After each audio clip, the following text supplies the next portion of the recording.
My name is Jackie Young. I'm 33 years old, and for the first half of my life here in Houston, I grew up in Atascocita, and then when I was around 14, we moved to Highlands. We moved there to my mother's dream home, wanting to live off of the land. And we had chickens, we had livestock, and a vegetable garden. And the spinach and tomatoes and the produce would rot on the vines. And it was just the most bizarre thing.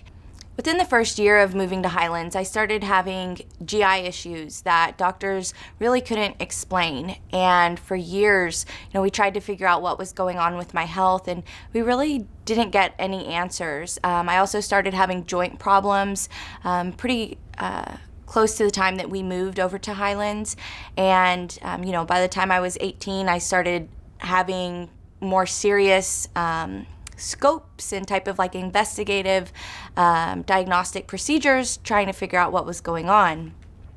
In 2010, I had my first seizure completely out of nowhere. It was an incredibly bizarre situation, and it lasted for longer than 10 minutes. When I went to my doctor and told her what happened, she told me that if that were true, that I would have brain damage. So from that point on, I started having to keep a log of witnesses who observed my seizures and their observations, so that when I would go to my neurology doctors and other specialists, they would actually believe me that what I was saying was going on was actually happening. But what was happening was I was being poisoned, and there was not a textbook example for what my body was experiencing.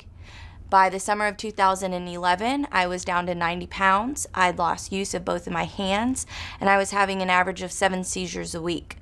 I was incredibly unstable with my health, but then also on my feet, I would just fall over. Randomly, I would just fall over. And it was that summer that I decided to study our well water as part of a hydrogeology case study. And that's when we found heavy metals. And I went and I got tested for heavy metals, my hair, nails, and urine. And I had 19 out of 21 of the heavy metals that I was tested for. We tested our chickens' eggs, and they had 21 out of 21 heavy metals at high levels that they were tested for. We had no idea that chickens excrete their toxins in their eggs. And we had no idea that us and our animals were being exposed to harmful contaminants. There would be days where my mom would, be throwing up, and she would have blood in her vomit. And our dogs that day would also have blood in their vomit. And we just didn't think, hey, wait, is there something greater going on that's making us sick and our animals, until we pulled the sample from the well that had heavy metals. It was like the light bulb went off. And my doctors told me, we don't understand what happens when cadmium, arsenic, lead, thorium, mercury, all of these elements are combined in the human body.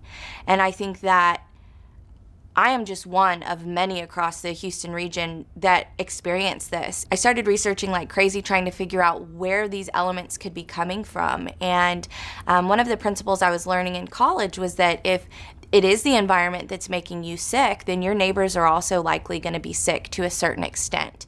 And, it's not something we typically do with our neighbors, is to talk about our health. You don't typically say, oh, I just had a colonoscopy, or I just came home from chemo today. But our communities really need to be doing more of that, because once we started stepping out in the community and talking with residents, we found that we were not alone, and we found what appeared to be high rates of cancer. I have stage 4 endometriosis. I hope one day to be able to have children, but it's definitely something that impacts my day in, day out life. And right now I'm on about an every 2.5 year surgery regiment. When I know it's time for surgery is when 3 out of 4 weeks of the month I can't get out of bed physically because I'm in so much pain. When it's 2, I make do. I get by. My team will often work at my bedside. And my father has multiple myeloma. And so, that's an form of incurable cancer. So he and I will always greatly struggle with our health as long as we're here. people don't have access to healthcare, they're not getting the diagnosis or the treatment that they need. And so again, when you're trying to understand the true health of a community, if people in that community don't have access to healthcare, you can't adequately account for the health of the community as a whole. We need our healthcare officials to be asking these types of questions. What type of water do you drink? Do you drink your tap water? Do you drink bottled water? We need them to be asking, do you live near an industrial facility? What's your diet like? So more of a holistic approach into what could potentially be impacting this patient's health. I strongly encourage members of our communities to band together to talk about their health with their neighbors, with their families, with their friends. It's critical that we're talking about these things, even as difficult as they might be. We might find that something is actually uniting those health issues in an area. I hope for the future of Harris County that we can get to a place where our front yards are safe to raise our children, the water coming in our homes is safe, and the air that we breathe is safe.